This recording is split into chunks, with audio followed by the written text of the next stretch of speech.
The Chicago Sky just broke the WNBA, and the league office is absolutely losing its mind right now. While every other team in the league is shaking in their boots and praying they do not lose a franchise player in tomorrow's expansion draft, Chicago just walked into the room and bought the entire building. They did not just protect their players through the standard rules.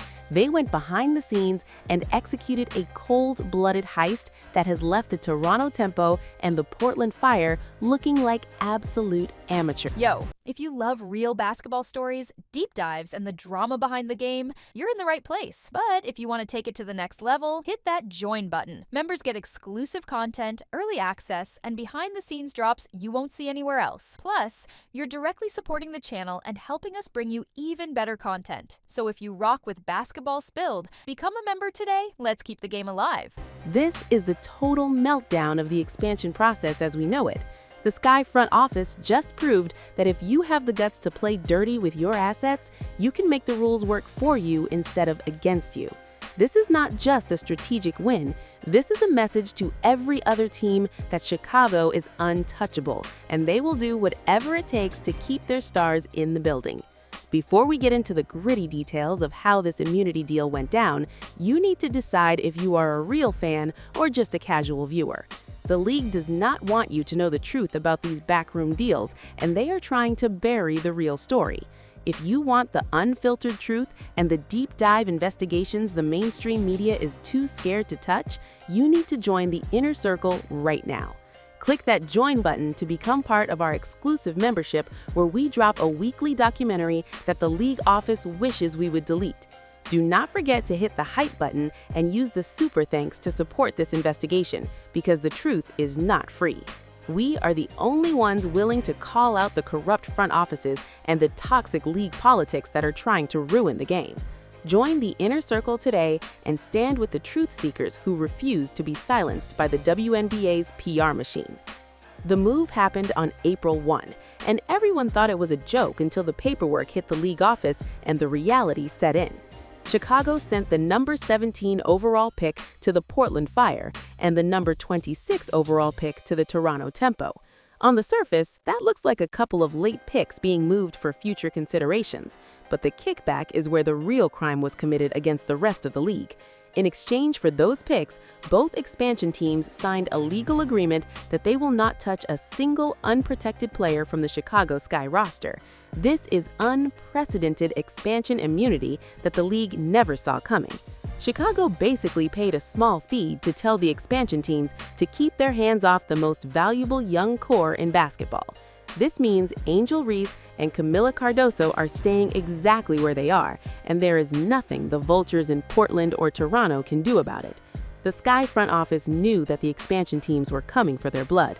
With the league growing, these new franchises were desperate to snag a high-level starter or a promising young talent to jumpstart their brands. They had their eyes on the Chicago roster because the Sky have built something special in a very short amount of time. But the Sky were not going to let a couple of new teams dismantle their hard work just because the league wanted more markets. They realized that the expansion rules were designed to punish successful teams, and they decided to fight back. They went to the Portland Fire first and offered them a deal they could not refuse. The Fire were hungry for draft capital to build their depth, and Chicago gave them the number 17 pick just to look the other way. It was a bribe disguised as a trade, and it worked perfectly. Then Chicago turned their attention to the north and did the exact same thing to the Toronto Tempo. They dangled the number 26 pick in front of them like a piece of meat, and Toronto bit down hard. By the time the rest of the league realized what was happening, the Sky had already secured their borders. They are the only team in the entire WNBA that is going into tomorrow's draft with zero risk. While teams like the Aces and the Liberty are sweating over which role players they are about to lose, Chicago is sitting back and laughing. The critics are already out in full force, saying that Chicago overpaid and gave up too many future assets for a one-time draft. But those critics are the same ones who would be crying if Angel Reese was wearing a Toronto jersey next season. You cannot put a price on keeping a championship core together. This move has exposed the massive loopholes in the new collective bargaining agreement that the league just ratified. The league office thought they had a handle on how expansion would work, but they underestimated the ruthlessness of the Sky front office. They thought teams would just submit their protected lists and accept the losses like good little soldiers, but Chicago chose violence. They chose to manipulate the system to ensure their own survival, while leaving every other team to fend for themselves. The expansion immunity power move is now the blueprint for how to handle a corrupt system that tries to steal your talent. The league is reportedly furious because this ruins the competitive balance that the expansion draft was supposed to create. Toronto and Portland are now forced to take lesser players from other teams because Chicago is off limits.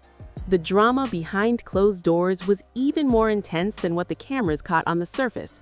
Sources from inside the league meetings say that several GMs were screaming about the unfairness of the deal. They claimed that Chicago was effectively buying its way out of a league mandate, but the Sky didn't care about their feelings. They cared about winning. They saw the expansion teams as the villains they truly are. These new teams didn't build anything. They didn't scout these players or develop them through the grind of a long season. They just wanted to show up and take what wasn't theirs. Chicago looked at them and said, "Not today." The Sky treated this like a war, and they won the first battle without even stepping on the court. The league war is only getting started because this move has set a dangerous precedent. If any team can just trade a couple of mid-tier picks to avoid the expansion draft, then the entire concept of an expansion draft is dead. The league wanted the Toronto Tempo and the Portland Fire to be competitive right away. They wanted them to have star power and veteran leadership, but because Chicago played the system, those expansion teams are now starting behind the 8 ball. They gave up their right to pick from one of the deepest rosters in the league for a couple of picks that might not even pan out. This shows how desperate and weak the expansion front offices really are. They let Chicago bully them into a corner, and they took the crumbs that were offered to them. Let's talk about the villain in this story, which is the league office itself. They created these rules to try and handicap the best teams. They wanted to level the playing field by force, instead of letting teams compete naturally. They are the ones who put the Sky in a position where they had to pull a move like this. The league office is the ultimate locker room cancer, because they are always trying to manipulate the outcomes of seasons before they even start. They wanted the drama of a big star being snatched from a top team. They wanted the headlines of a roster being blown up in the name of growth.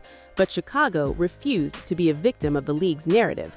They took the power back and showed everyone that they are the ones in control.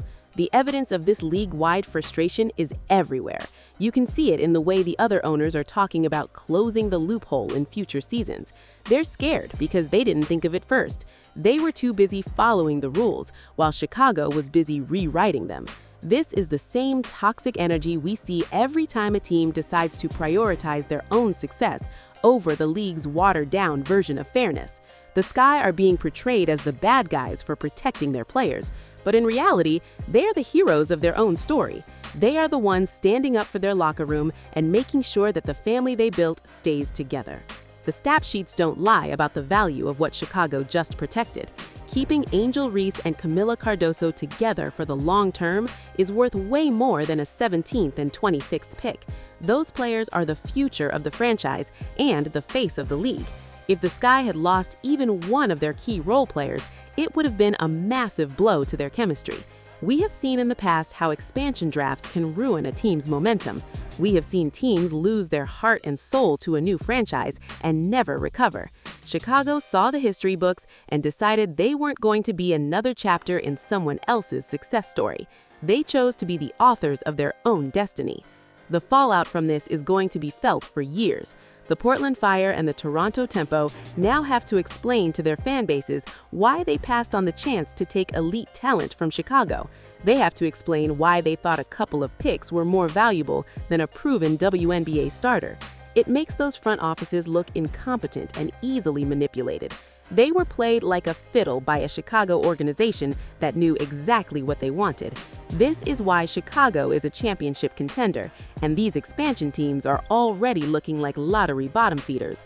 You cannot win in this league if you let other teams dictate your terms. As we look toward the draft tomorrow, the tension is at an all-time high. Every team is looking at Chicago with pure envy and hatred. They wish they had the foresight to make these deals before the deadline. They wish they had the assets to bribe the expansion teams into staying away, but they were too slow. They were too focused on the old way of doing things. Chicago is living in 2026, while the rest of the league is still stuck in 2024. This is the evolution of the game. It is not just about what you do on the hardwood, it's about how you handle the business in the dark rooms where the real decisions are made. The WNBA tried to put a leash on the Chicago Sky, and the Sky bit the hand that fed them. They proved that the expansion immunity move is the ultimate power play in the modern era. They didn't ask for permission, and they didn't wait for a consensus. They acted with speed and precision to ensure that their roster remained untouched. This is the definition of a front office that understands the stakes. They know that in this league, if you aren't the hammer, you're the nail. And Chicago is definitely the hammer right now. They have left the league office scrambling to figure out how to stop this from happening again. But it is already too late. The deal is done, and the immunity is locked in. This entire situation is a reminder that the WNBA is a business first and a game second. The locker room leaks about frustration from other teams only prove that Chicago did the right thing. If everyone is mad at you, it means you're doing something right. The Sky didn't come here to make friends with Portland or Toronto.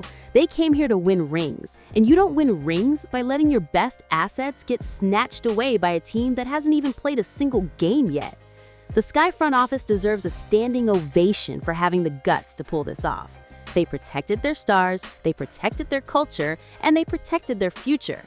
The villainous expansion teams thought they could just walk in and take whatever they wanted. They thought the rules would protect them and give them a shortcut to success. But they forgot that they were dealing with the Chicago Sky. They forgot that this is a team built on grit and a refusal to back down from anyone. Portland and Toronto are now entering the league with a reputation for being easily bought. That is a stain that will stay with those franchises for a long time. They traded away their chance to make a real splash in the expansion draft for a couple of mid-tier picks that will likely be forgotten in 2 years. Chicago won this trade by a landslide. The final buzzer is about to sound on the expansion draft process, and the winner is already clear. Chicago has secured its roster and sent a shockwave through the entire sports world. They played a high-stakes game of poker with the league and walked away with the entire pot. The critics can talk all they want about overpaying, but the results speak for themselves. The Sky are whole, the expansion teams are compromised, and the league office is embarrassed. This was the most calculated move in the history of the WNBA, and it was executed with cold-blooded efficiency. Chicago didn't just survive the expansion draft, they conquered it. In the end, the Chicago Sky proved that they are the smartest people in the room. They didn't wait for the league to give them a fair shake because they knew a fair shake wasn't coming. They went out and took what they wanted by any means necessary. This is the new standard for front office excellence in a league that is constantly trying to change the rules on the fly. The expansion immunity move will go down in history as the day Chicago saved its dynasty from the vultures. The league can try to change the rules for next time, but for right now, the Sky are the undisputed kings of the trade market. They are safe, they are strong, and they are ready to run through anyone who stands in their way. The villain is the architect of their own downfall, and the league's plan to weaken Chicago has failed miserably. The Sky are still here, and they are not going anywhere.